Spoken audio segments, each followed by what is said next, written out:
барлығы ағылшын тілін үйренсең өміріңде үлкен мүмкіндіктерге жол ашады деп жатыр. Жақсырақ жұмыс, әлемді саяхаттау, шетелдіктермен сөйлесу, шетелде оқу. Бірақ ағылшын тілін үйренуді неден бастаймын? Сәлем, менің есімім Қасым. Мен де бір кездері сіздер сияқты ағылшын тілін неден бастасам деп жүретінмін.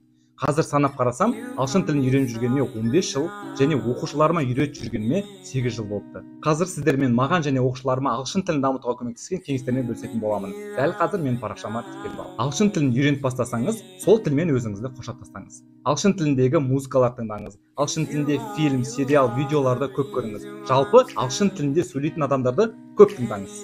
Тіл үйренудің тағы бір жолы ол оқу. Яғни ағылшын тіліндегі оңай, қарапайым кітаптардан бастап, қиын кітаптарға дейін оқыңыз. Түсінбеген сөздеріңізді сөздікпен аударып жазып алып отырыңыз. Ол маған өте қатты көмектескен. Мектеп кезінде әр деңгейге байланысты кемінде 4-5 кітаптан оқып отыратынмын. Әрине олар 100-150 беттік қысқа әңгіме кітаптар болатын.